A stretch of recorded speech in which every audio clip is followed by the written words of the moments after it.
Salam alaikum, bonjour tout le monde. On est là, c'est le projet Sénégal TikTok Awards en compagnie de Bibocom Digital et Pierre Ndiaye Evans, moi-même, et de notre ambassadrice Fa Aydara à TikTokeuse, qui est l'ambassadrice de cette édition 2022, en compagnie aussi de tous les nominés, invités et chers sargal du projet Sénégal TikTok Awards édition 2022. On est là pour notre premier point de presse, notre première sortie officielle, pour parler du projet en tant que tel. Sénégal TikTok Awards est un projet initié par Bibocom Digital et Pierre Ndiaye Evans. Un projet qui vise à récompenser les meilleurs TikTokers de l'année 2022. Donc, maanaam ñu ngi koy organiser pour sargal wala décorer wala nominer ñi nga xamante ne seetlu nañ seen xarañte wala liggéey gu rafet gi ñu nekk di def ci TikTok gi. Mais ni ngeen ko xamee comme ñun nuñ ko xamee TikTok yaatu na li kenn di def bokk la li keneen ki di def moo tax on a classifié les choses en différentes catégories. On a 6 catégories au total. On a la catégorie humour et court-métrage, la catégorie motivation, éducation, la catégorie danse, la catégorie maquillage, make-up, une catégorie culinaire et enfin une catégorie cuisine, culinaire et enfin la catégorie révélation, c'est-à-dire celles qui sont les plus en vue sur l'année 2022. Et en sus de cela, on a décidé d'ajouter une catégorie. C'est notre ambassadrice ici présente qui nous a suggéré une brillante idée. Nous devons prendre les TikTokers qui ont ba dara du dara au début ñoo fi nekkoon ñi nga xam ne ñoom ñoo njëkk a TikTok Sénégal def leen et suñu ay invité d'honneur. C'est le cas de tey jii ki teew suñu Sagar Sow Miro danseur ñu leen di rafetlu vraiment seen teewaay. Ensuite de cela aussi ñu joxaat beneen catégorie tuddee ko catégorie sargal où on a posé des critères comme yeneen catégorie yëpp sargal bi ñi nga xamante ne ñoom tamit ils ont vraiment marqué de par leur talent wala seen forte communauté TikTok bi déjà ñoom ñëpp ils devaient avoir pour bokk catégorie sargal il fallait avoir au moins 1 million d'abonnés jëm kaw. Donc dans cette catégorie aussi nous avons Doudou fait des vidéos, Fa Aydara notre ambassadrice, Faynara, Pape Gora Sarr, Paco Kombe ici présent, Fallou et ses vidéos, Rafet Djiko et Virginie. Et Tatira Sow, bien sûr, merci beaucoup. Ensuite de cela, quand on a commencé le projet, on a mis en place un site où doivent se faire les votes. On a démarré le site le 2 juillet passé. On a scindé les phases de vote en deux phases. Une première sur notre page Instagram qui est à 30 000 abonnés en 2 semaines. Un truc que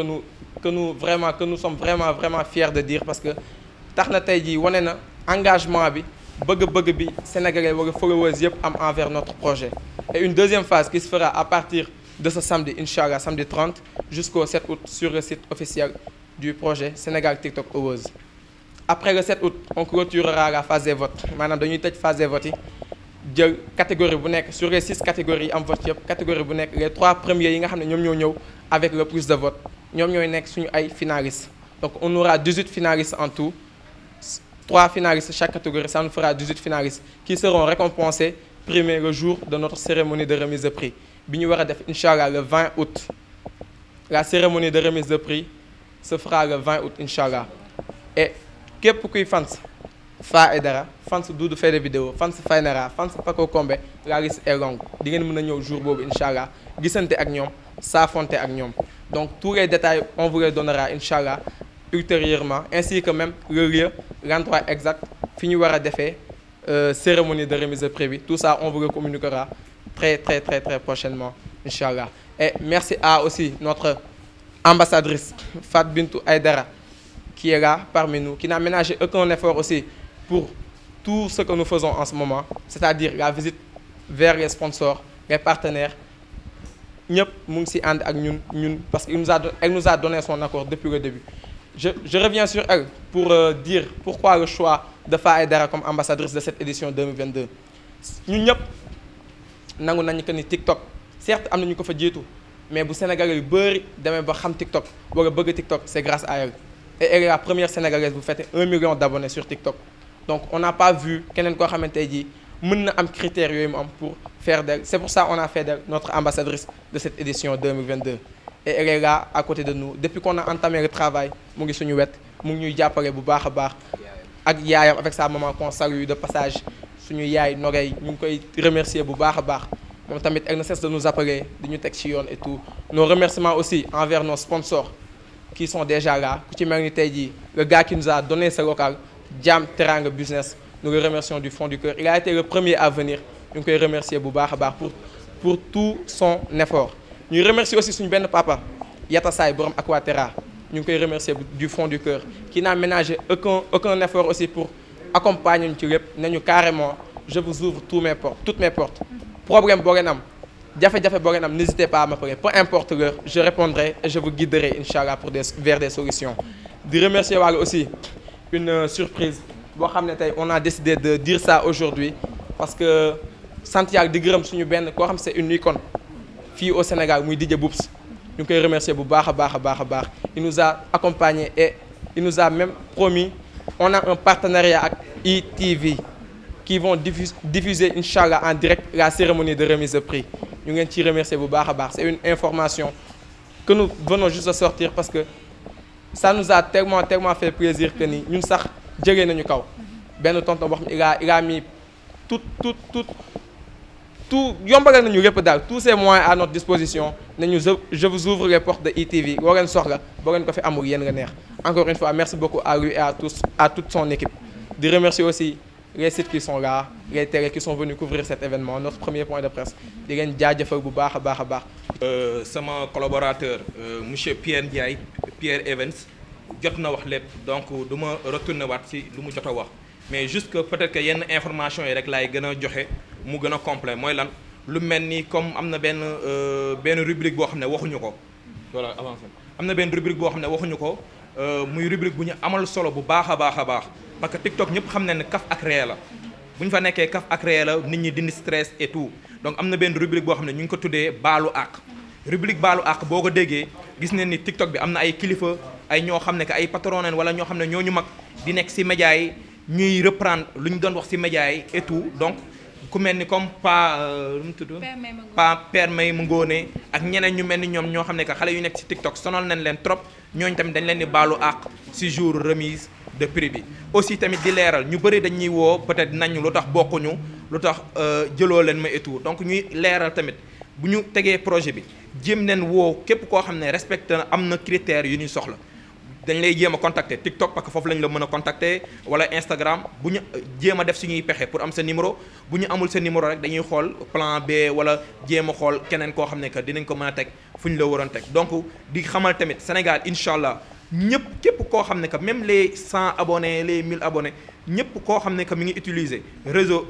TikTok yaa ngi ci biir programme bi et d'ailleurs di ngeen am benn surprise boo xam ne benn challenge boo xam ne incha allah dinañ ko génne à partir de samedi képp ku bokk TikTok mën na def challenge boobu noonu te képp ku ko réussir ba sa vidéo nekk ci kaw di nga bokk ci ñuy récompenser donc di leen gërëm di leen sant di rafet taxawaay bi voilà donc Habilam aussi macha allah Habilam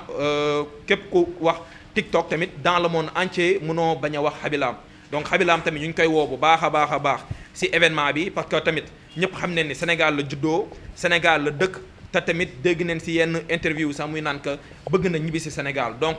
lii nii c'est l'occasion à ce que Habilam ñëw Sénégal accompagne ñu ci projet bi parce que moom lañ ko parrainé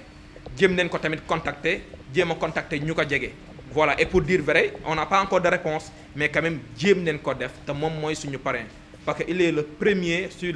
le réseau social de voilà donc mi ngi noonu donc noonu la affaire yi demee donc di leen jaajëfal yéen ñëpp di leen remercier taxawaay bi rafet na voilà boo leen amee question tamit mën ngeen ko poser en attendant voilà donc question bu pertinente la mi ngi laajte lu tax que boolewuñu ci artistes yi kenn mënul wax TikTok te waxoo artiste parce que mënoo défiler benn wala ñaari vidéo te yemoo ci musique donc musique yu waa TikTok influenceurs yi ak képp kuy utiliser TikTok musique gu sénégalais yi wala beneen réew lay utiliser donc képp kuy artiste yaa ngi ci biir képp kuy artiste yaa ngi ci biir te je pense que aussi même artistes yi waruñu xaar ñu dugal leen ci mais bu ñu nee TikTok loolu noonu tamit waral na ko maanaam Sénégal TikTok Awards comme question bu nga posé waral na ko parce que war na doon benn affaire boo xam ne dañu ko war a gën a organiser pour tamit ces influenceurs là tamit gis ci seen bopp bu baax a baax a baax te pour loolu noonu baax na ñuy teg ay événements yoo xam ne que ñuy ràññee les meilleurs ah bu ñu ràññee les meilleurs de ce fait que tamit yenn partenaires yi buñ leen gisee mën leen accompagner parce que fii nii bépp tiktoker boo xam ne influenceur la mën na défendre benn cause te cause yi ñu war a mën a défendre Sénégal bëri na si wàllum éducation si wàllum social si wàllum leneen ak leneen ak leneen donc moo waral événement bii nii donc képp kuy artiste yaa ngi si biir te képp koo xam ne que sentir nga ni que war nga ñu mën a accompagner vous êtes les bienvenus parce que tamit tiktokers yi yéen lañ fi nekkal et sans tiktokers yi amaana peut-être que yenn son yi du am buzz yu mu am donc ñu ngi woo artistes yëpp tamit voilà kon génneew ñu leen si. parce que defe naa on n'a pas intitulé le projet Dakar TikTok Awards wala Ndiambour TikTok Awards wala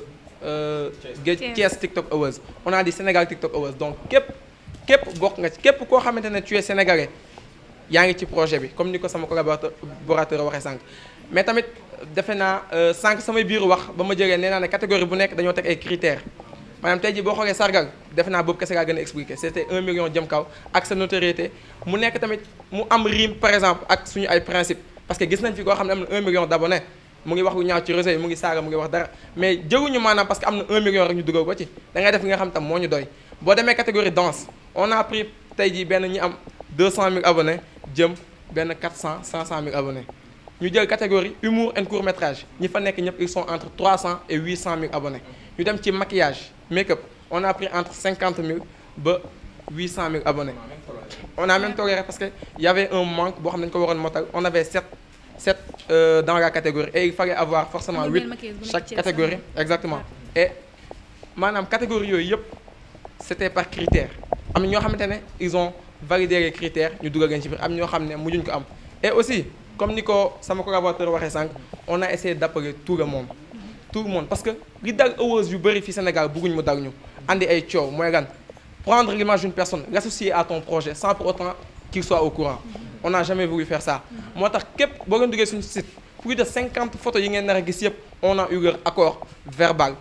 amul ay maaxo ay écrit mu am traçabilité wax ak bind amul kenn koo xamante ne nee nañu génne leen sama photo j'étais pas au courant amul kenn koo xam ne tamit woo nañ la jotuñ nga ñu dugal sa photo certes tudd nga ay tour am ñoo xamante ne waroon nañ ci nekk mais peut-être ay raisons personnelles moo tax bokkuñ ci wala ay yeneen parce que woo nañ ay nit tam ñu ne ñu carrément ñoom de wax dëgg rafetlu nañ ko mais lu si dal ay vote wala lu dal yi ñoom nekkuñ ci ñeneen ñi ne ñoom dañoo génn réew mi am ñoo xam ne dañoo ne carrément ñoom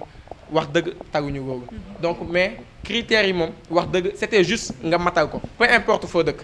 mais juste tamit à préciser. parce que moom nee na comme ñu mel ni comme waa Touba ñu ngi def ay liggéey bu rafet. parce que juste pour répondre directement ku mel ni par exemple Thioune Boutique woon nañ ko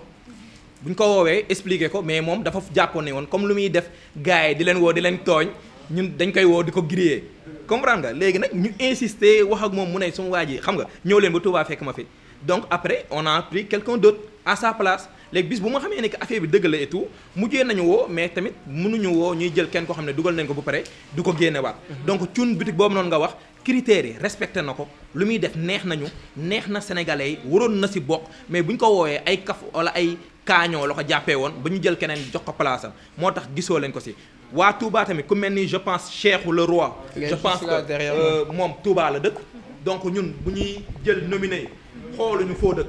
ñun critères la ñuy toog y'a Pël Sow qui est à Thiès. motivation catégorie motivation éducation Thiès peut-être que même niveau abonné ay 100 et quelques la am mais nekk na Thiès gis nañ que lu muy def intéressé nañu et on s'est dit pourquoi pas am kenn ku représente Thiès ñëw ku mel ni Joola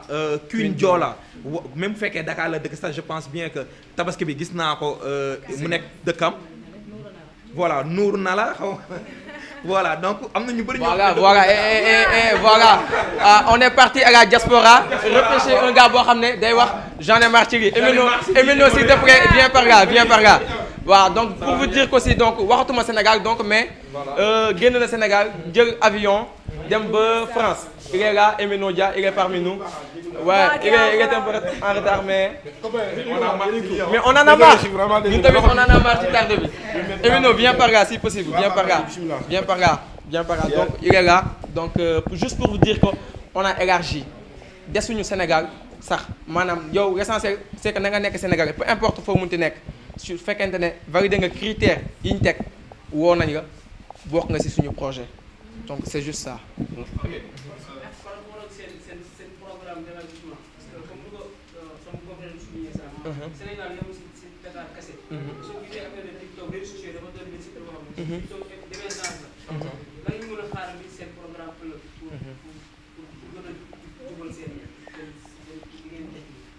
Nice. Ah bof dafa mel ni ay bopp kese bi toog ah les questions sont tellement pertinentes que da ngay balaa ngay tontu da ngay répéter ba ma jox bi ba mu tontu ko boobu dafa takke. Voilà donc comme li ngay wax rek moom déjà je pense sax tontu na la moom ci biir lu mu njëkk a wax question pourquoi parce que moom nee na la am na ñenn ñoo xam ne am nañ ay abonnés yu bëri mais jëluñu leen parce que lu ñuy def nekkul ñun loolu la ñu war a promouvoir donc déjà ñun dañuy promouvoir les jeunes promouvoir même bu fekkee nekkuñu di promouvoir fecc ak ree kese mais ci la bokk boo xoolee am na rubrique bu tudd motivation donc motivation éducation donc ñu ngi nekk ci wàllum motivation ak éducation ku mel ni par exemple maquette ñëpp xam ne ni que bu ma juumu 2S xaw ma ban chaîne moo ko njëkk a génne muy def ay affaires yu doy waar donc ñun njottu nen wala am nañ yéene benn dëkk wala benn société bu mag ñëw nañu maquette jox leen ñu ko wala jël leen ko ngeen dugal ko fii nii et au-delà de ça aussi loo xam ne que surprise la mais da nga ñu pousser pour ñu wax ko képp koo xam ne tamit mi ngi ci TikTok bi bëgg neen tamit koo xam ne amul formation wala bëgg na jàng wala teel na bàyyi jàng tamit pourquoi pas ñu jëm ko insérer waat ci milieu scolaire maanaam même bu dul dem jàngi comme ay classe mais mu dem am formation professionnelle et aussi ñu ngi woo waa 3FPT ñu ngi woo bépp école que ce soit muy EMI que ce soit muy yeneen école parce que déjà dem nañ école bu tudd EMI tegal ko suñu projet tam apprécié na donc lépp loo xam ne wàllum éducation lépp loo xam ne que ñii nekk ci TikTok bi mën na leen jëmal kanam incha allah dinañ ci xalaat xool lan lañ ci mën yàlla nag sax mën na lépp te defandoowul lépp donc mënuñu defandoo lépp mais képp koo xam ne sa wërsëg yàlla jaaral na ko suñu loxo wala que yàlla jaaral na ko pour ñu mën la présenter kenn kooku mën la jëmale kanam incha allah dinañ ko def voilà je pense que tontu naa la.